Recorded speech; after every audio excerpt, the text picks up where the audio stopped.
I've grown fond of this model over the last couple of years and wanted one for myself ever since. When the time was right, I didn't hesitate much, especially when getting one in Europe is not an easy task to do. This is my 2016 Dodge Challenger SXT and I'm a proud owner for just over 6 months now. Being a rental car beforehand, it lacked more premium features like a bigger radio unit and a rear spoiler with a camera, and that's where I started. As there are plenty of examples on how to do that online, I didn't bother to document it.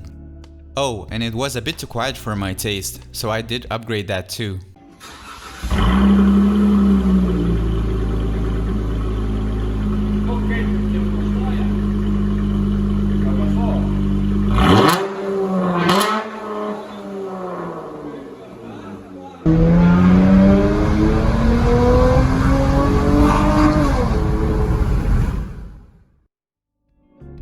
One day I was browsing a used parts store and found this overhead unit with a HomeLink module for a pretty good price, so I've decided to grab it. Acting just like a responsible adult would, I did zero research before buying it, but it's a pretty basic module performing a pretty basic function, so what could go wrong? It's not the flashiest upgrade to the vehicle, but not carrying multiple remotes is worth the investment in my book. After doing a little bit of research, I have found this forum thread on Challenger Talk by Audio A Guru, which explains the process quite well, but I wanted to find another source of information at this point. I have tried to find some service manuals or wiring information for my Challenger online, but didn't find any. So I've decided to invest $37 in Tech Authority's 3-day license. It was $10 more compared to a 1-day subscription, but having more time to go through all the manuals and information on the car was worth it. After an hour or so, I had the information needed.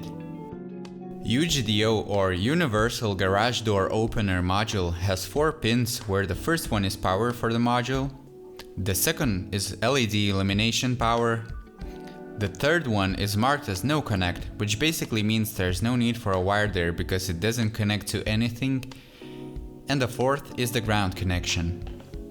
My car didn't have a wire harness with a 4-pin connector going to the overhead console, so I had 2 options to consider. Either run wires from the passenger side all the way around the perimeter of the windshield or use the existing cables for the illumination. Another thing to consider was that the power for the HomeLink module will be probably turned off because the car didn't come with it from the factory, so I would have to connect to the car and change it somehow. As I did invest yet into another tool, I had AppCar Diag FCA software up and running and could connect to the car. I did buy it because I was searching for a way to enable backup camera, and it happened to be the best way for me. Diag FCA doesn't list 2015 and up Challengers as supported vehicles, so I would be careful before making other modifications, and don't forget to always do backups. You can trust my word on that. So if you have the possibility to connect to your vehicle and change parameters, it's better to use connections that were originally intended for that. As we're talking about wiring, I should mention that I have received pins from my neighbor that happen to fit the OEM connector, so I could modify the harness with minimal intrusion to the original wiring. The ground connector was already occupied, so I have decided to cut into the wire using this type of connector. Thinking of it now, I could have used the ground connection from the lamp harness. This is the basic diagram of how I connected the wires. Now let's take a look at the device itself. This is the overhead console that I have removed from my vehicle today. As you can see, the device has a HomeLink module already installed on it. I could have just replaced the whole console, but decided to add HomeLink to the original one, because the new one had sunroof controls, and I don't have a sunroof in my car, and the button wouldn't do anything. Let's flip it and I'll show you how it looks from the other side.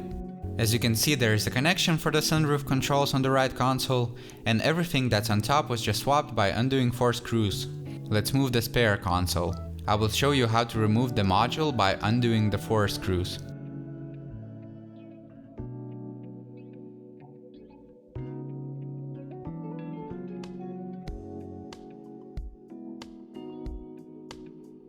And by any chance, if you're interested in how the PCB looks, we can undo these 3 tabs on the sides and remove it from the plastic housing. It's way bigger than it needs to be, but it's definitely more rigid because of that. Here you can see the pinout if you'll decide to do the wiring straight to the board. I didn't like the idea of soldering straight to the board, so I dug through my cables in search of a 4-pin connector, and luckily power cable from the computer power supply had a perfect fit.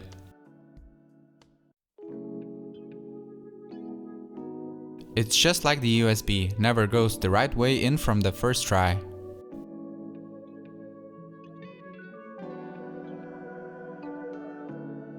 And it works like a charm.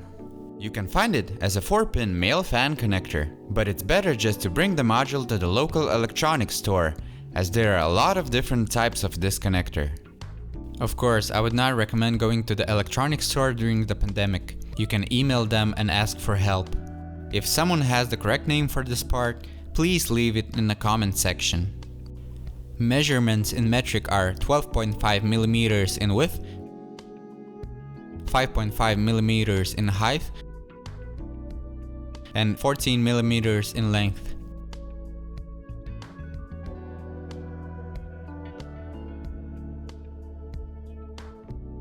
And an imperial width is 0.49 inches, height is 0.23 inches, and length is 0.55 inches. Let's move to the installation process now. These are the official instructions on how to remove the overhead console. Please unplug the battery and wait for a couple of minutes before doing any work, as it will ensure that the airbags will be disengaged. I have tried using prying tools, but pulling down with my fingers worked out best for me. Knowing where the tabs are is helpful.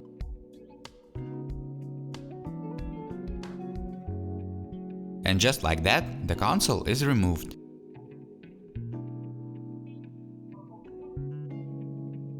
Now we need to unplug all the connections your console has.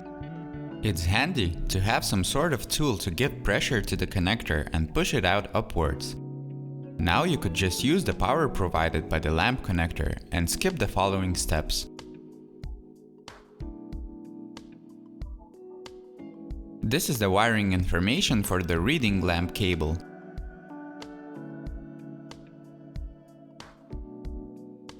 I also have my HomeLink connection plugged in, so I have to remove it.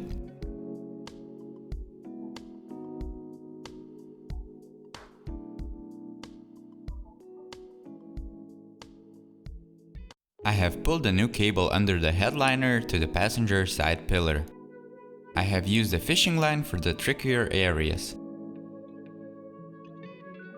To remove the side pillar cover, almost like everything in this car, you just need to pull hard enough.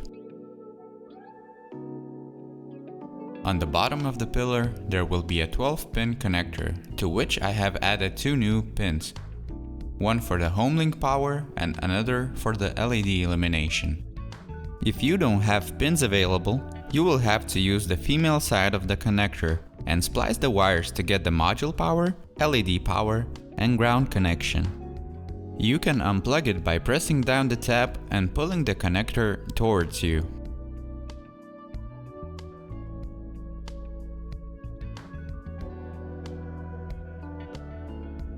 As we are viewing the male connector from the wire insertion side, first pin is on the top left and the 7th is on the bottom left side. As we saw in the documentation, we need 3 wires to connect the module, and in this scenario, we will use pin number 1 for the LED driver, pin number 8 for the power to the module, and pin 11 is the ground, which already has the wire going to the overhead console. If you are going to splice the female connector, carefully trace wires to the corresponding pinout and color. LED power being orange and gray, module power gray, and ground wire will be black. To remove the female connector, you have to use some kind of leverage under it, and it just pulls out. If we zoom in, you can see that there are markings on the wire side of the connector. You just need to remember that you have to connect it to the 1st, 8th, and 11th wire. After making sure that the connections are okay, we can put everything back into place. If you have enabled UGDO power through the software, or use the reading lamp wires, you can test it out. Just put the car into ACC, and when you push any of the HomeLink buttons, the yellow light should come up.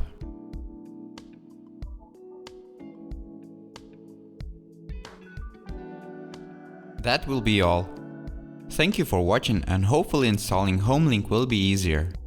If you would like me to make a video on how to enable power to the HomeLink module using Diag FCA, please let me know in the comment section. If you appreciate this video, please leave a like and subscribe, or if you have any suggestions or questions, please leave them in the comment section. Till next time, yours truly, Irrational Guy.